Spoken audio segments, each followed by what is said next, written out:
नमस्कार दोस्तों। वारी रिन्यूएबल्स 50 रुपए का शेयर कभी 50 रुपए था, कुछ ही महीनों में कहां तक पहुंचा, इसके बारे में बात करेंगे। वारी रिन्यूएबल्स क्या बनाता है, क्या सेवाएं देता है, उसकी आने वाले भविष्य में क्या संभावनाएं हैं उस कंपनी की, इसके बारे में आपसे बात करेंगे। लेकिन वारी एनर्जी का आईपीओ आया है। आज जब हम ये वीडियो आपके सामने बना रहे हैं, शूट कर रहे हैं, आज 21 अक्टूबर 2024 है। आज इसका वारी एनर्जी का एक नया आईपीओ आया है। 23 तारीख को क्लोज होगा, 24 को इसकी अलॉटमेंट होगी और 28 तारीख को लिस्टिंग है। 100% ग्रे प्रीमियम है। दुगने पहले ही दिन आपके इन्वेस्टमेंट के होना है। इसके पीछे क्या कारण है? वारी रिन्यूएबल कंपनी की पेरेंट कंपनी है और वारी रिन्यूएबल्स ने इन्वेस्टर्स के लाइफ में क्या चेंजेस किए हैं, ये आपको पता भी होगा और इसके बारे में हम चर्चा भी करेंगे दोस्तों। तो आइए। हाय रोहित। Hello sir. बहुत बहुत स्वागत है आपका यस आई कैन इस यूट्यूब चैनल में। Thank you sir. और स्टॉक्स विद रोहित हमने सबसे पहले सर्वोटेक के ऊपर वीडियो बनाया था, आपको याद होगा। राइट। और आज मैं पोर्टफोलियो चेक कर रहा था। मिड कैप 1200 पॉइंट गिरा है और ये खुश होने की बात है। क्यों? क्योंकि हमने आज से 10 दिन पहले आपसे कहा था, मैंने तो नहीं कहा था, रोहित ने कहा था, cash is also the king of market. अगर आपके पास कैश है, अगर आप कैश अरेंज कर सकते हैं, अगर आप कैश इन्वेस्टमेंट की ताकत रखते हैं, तो ये वीक दोस्तों आपका है।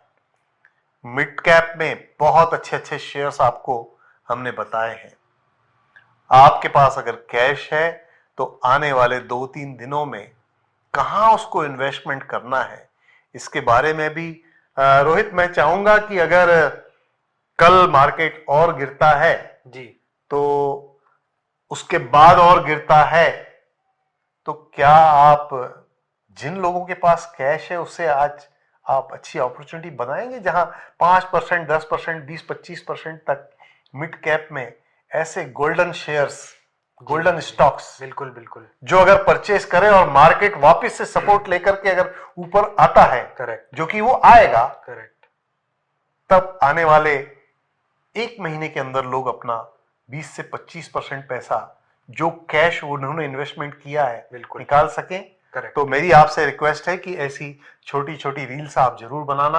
उसके लिए आप कैमरामैन या मेरा इंतजार मत करना। बिल्कुल। लेकिन आज हम चर्चा करेंगे वारी एनर्जी की। जी।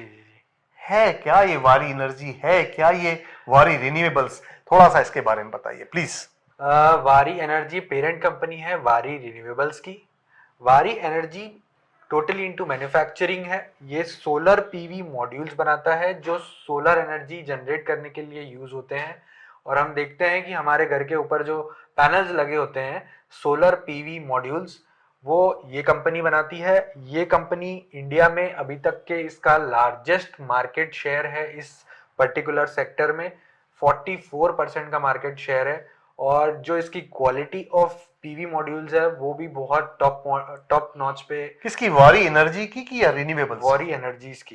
ये वो पैनल्स जो लगाते हैं वो बनाती है। यस। वारी renewables is into power generation. मतलब सोलर एनर्जी से जो पावर जनरेट होती है उसको जो बेचना का काम होता है वो वारी रिन्यूएबल्स करता है। और वारी एनर्जीज मैन्युफैक्चर करता है सोलर पीवी मॉड्यूल्स जो सोलर एनर्जी बनाने में काम आते हैं। तो मुझे लगता है कि ये मतलब इसको आंख बंद करके आपको वो तो आपका कहना सही है, लेकिन जो हमारे नए व्यूअर्स हैं, जी, जो आपके कारण या आपके रोहित, स्टॉक्स विद रोहित के कारण जिनका की इंटरेस्ट डेवलप हुआ है स्टॉक मार्केट में, जी जिन्हें कुछ नहीं मालूम कि 6 महीने पहले कहां थे स्टॉक्स में, वारी रिन्यूएबल्स का जो चमत्कार हुआ था, जो आपके साथ हुआ और कई लोगों के साथ हुआ, उसके बारे में पहले बताइए। ये वारी रिन्यूएबल्स 50 रुपए से लगभग आज 3,000 रुपए पहुंच चुकी थी और अभी लगभग 1700 के आसपास चल रही है। तो 50 रुपए कौन से सन में, कब था 50 रुपए? ये 2021 में, आज से 3 साल पहले। 3 साल में जी। आज से दोस्तों 3 से 3.5 साल पहले 50 रुपए का वारी रिन्यूएबल्स का शेयर था। क्या कारण था इसका 3,000 रुपए तक जाने का?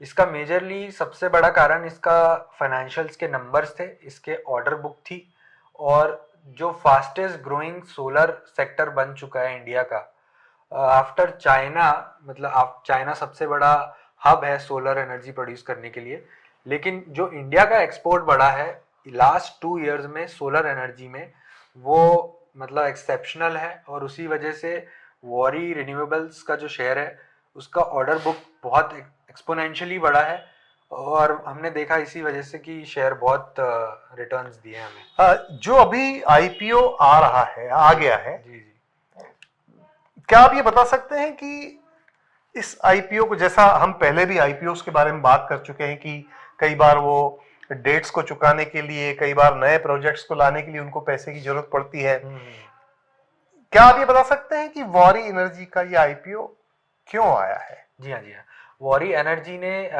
लास्ट ईयर से अपने कैपेसिटी में एक्सपेंशन किया है। 6 गीगावाट से 12 गीगावाट्स तक पहुंच गए थे जून 2024 तक के, और अभी जो आईपीओ आ रहा है उसमें जो फ्रेश इशू जो कर रहे हैं, एक तो ऑफर फॉर सेल है, एक फ्रेश इशू है, और फ्रेश इशू यूज होगा इनका नया प्लांट बनाने के लिए ओडिशा में, जिससे और 6 गीगावाट की जो है कैपेसिटी मतलब आपका ये कहना है कि आईपीओ आने के पहले इन्होंने अपनी कैपेसिटी दुगनी कर ली है जी, और आईपीओ लाने के बाद ये अपनी कैपेसिटी को 3 गुना कर लेंगे। 3 गुना कर लेंगे, बिल्कुल। ओके।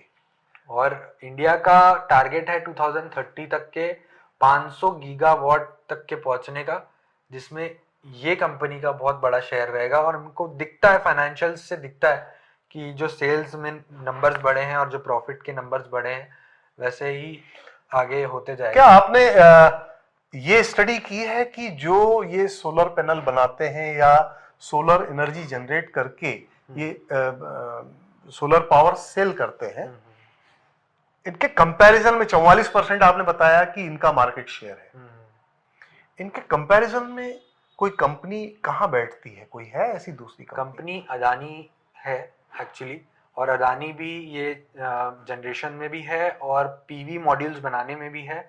अडानी की भी quality is very good, but as compare to Adani, मतलब जो मैंने रीडिंग किया हुआ है और जो मैंने लोगों से समझा है और जो मैंने लोगों से समझा जो इस सेक्टर में है, वो कहते हैं कि वारी की जो क्वालिटी है मॉड्यूल्स की, वो टॉप नॉच है। और मार्केट शेयर इसका जैसे जो 44% है, 44, अडानी का कितना परसेंट है? ये आइडिया है आपको? जी नहीं। अच्छा, एनीवे, तो लेकिन अडानी के अलावा और भी कोई कंपनी है? वो भी आइडिया नहीं आपको? नहीं। तो अडानी एक बड़ा मेजर स्टॉक होल्डर्स है, मतलब ये शेयर होल्डर है, और दूसरा वारी है। वारी और अडानी में वारी को आप फर्स्ट प्रेफरेंस देंगे। और जिस हिसाब से दोस्तों सोलर एनर्जी के ऊपर भारत सरकार काम कर रही है, इसके अलावा जो पिछला बजट आया है उसमें सोलर एनर्जी के ऊपर जितना बजट अलॉटमेंट हुआ है भारत सरकार के द्वारा, उसमें आने वाले समय में इन कंपनीज को पीछे तो नहीं आना है, इतना आप मान के चलिए, क्योंकि एनर्जी सेक्टर में अभी भारत सरकार की प्रायोरिटी है एनर्जी सेक्टर के ऊपर। इसके अलावा और कुछ इंफॉर्मेशन आप देना चाहेंगे? जी हाँ, मैं फाइनेंशियल्स के ऊपर बात करना चाहूँगा। जो इसका रेवेन्यू है वो 3 साल में लगभग 3 गुना हो चुका है, 3 गुना से भी ज़्यादा। 2854 करोड़ का रेवेन्यू था 2022 में, और जो 11,400 करोड़ पहुँच गया 2024 में। और प्रॉफिट्स जो हैं इसके वो 80 करोड़ पे स्टैंड करते थे 2022 में, जो कि अब 1274 करोड़ पे पहुंच गए। नहीं, फिर से बताओ, 80 करोड़ से 1274 करोड़। अब मैं फाइनेंशियल्स के ऊपर एक बार फिर से बात जी। करूंगा। प्रोडक्शन कैपेसिटी दुगनी हुई, करेक्ट। ठीक। सेल्स कितने गुना बढ़ा? सेल्स लगभग 4 गुना आप मान लीजिए। अब प्रोडक्शन कैपेसिटी हुई दुगनी, करेक्ट। और इसकी रेवेन्यू बढ़ी 4 गुना। करेक्ट। प्रॉफिट कितने गुना बढ़ा? प्रॉफिट लगभग निकाल लो आप उसमें। 15 टाइम्स। दोस्तों कैपेसिटी मतलब इसकी क्षमता दुगनी हुई, बिक्री 4 गुना हुई, और मुनाफा 15 गुना बढ़ गया। मुनाफा 15 गुना बढ़ने के पीछे क्या रीजन हो सकता है? बेसिक रीजन है इसके पीछे डिमांड का, जो कि एक्सपोर्ट भी करती है कंपनी, और एक्सपोर्ट में भी डिमांड बढ़ी है सोलर इंडस्ट्री में। दूसरा, आपको जो हर घर में सोलर पावर जनरेशन हो रहा है इलेक्ट्रिसिटी का, उससे भी मार्जिन्स काफी बड़े हैं कंपनी के, और मार्जिन्स बढ़ने की वजह से नेट प्रॉफिट बहुत बड़ा है। मैं यहाँ आपकी बातों से ही मुझे कई चीजें, मेरे प्रश्न आप जानते ही हैं, दर्शक भी जानते हैं कि मेरे बहुत सारे प्रश्न जो हैं वो आपकी बातों से ही निकलते हैं। जी। आप एक वर्ड बहुत यूज करते हो, मार्जिन श्रिंक हो रहे हैं, श्रिंक हो रहे हैं, और जिसके भी मार्जिन श्रिंक होते हैं वो उनको आप बड़ी अच्छी दृष्टि से उनको देखते नहीं कंपनी को। बिल्कुल। क्या इसके मार्जिन मतलब बढ़े हैं, एक्सपांड हुए हैं, और हैं? इसी वजह से नेट प्रॉफिट हमें दिखाई कि मतलब जो प्रॉफिट पहले वो 10 रुपए पे 2 रुपए ले रहे थे, वो 10 रुपए पे 3 रुपए या 4 रुपए हो गए। राइट। तो उसमें लोग खुशी खुशी पेमेंट कर रहे हैं, ले रहे हैं। बिल्कुल कर रहे हैं। देखिए दोस्तों, ये बहुत इंपॉर्टेंट पॉइंट है फाइनेंशियल्स को चेक करने का, फाइनेंशियल्स को देखने का। हम जो छोटे छोटे वीडियोस बनाते हैं, हम जो संडे लाइव आपके सामने लाते हैं, हम जिन पॉइंट्स पर आपस में डिस्कशन करते हैं, मैं ऐसे ऐसे छोटे छोटे पॉइंट्स निकाल करके जो क्वेश्चन करता हूं, उसके पीछे आप हमारे इंटेंशन को समझिए।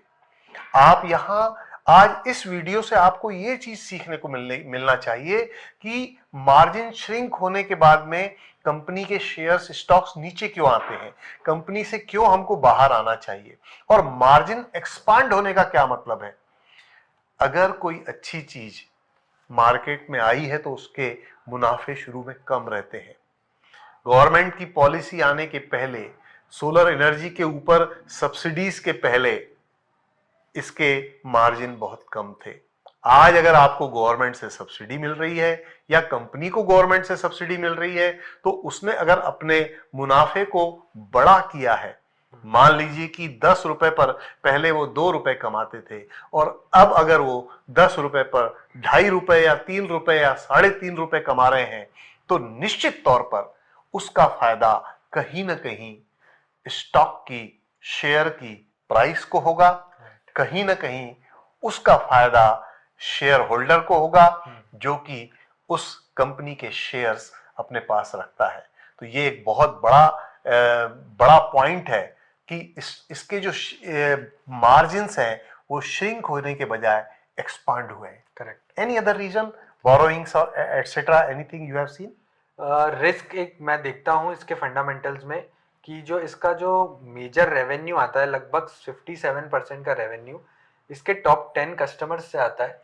अच्छा। जी हाँ। तो इसके कस्टमर्स कौन है ये हमको आइडिया नहीं है अभी, लेकिन टॉप 10 कस्टमर से 57% रेवेन्यू आना एक रिस्क फैक्टर है, कि अगर उसमें से एक भी कम हो जाता है तो उसका रेवेन्यू को अफेक्ट ज्यादा पड़ेगा। अच्छा, ये एक इसका रिस्क फैक्टर है। तो दोस्तों 28 तारीख को ये कंपनी लिस्ट हो जाएगी। आने वाले 1-2 महीने में जैसे ही स्टॉक मार्केट स्टेबल होता है, वारी एनर्जी और वारी रिन्यूएबल्स के स्टॉक्स में अगर आने वाले 1 या 2 महीने के अंदर कुछ अच्छा मूवमेंट होता है, तो हम इसके बारे में और रिसर्च करके आपके सामने आएंगे। लेकिन आपने अगर इसके वारी एनर्जी के आईपीओ में पैसा लगाया है, तो आपको बहुत बहुत उसके लिए शुभकामनाएं, और अगर आपका अलॉटमेंट होता है तो आपको बधाई। Thank you.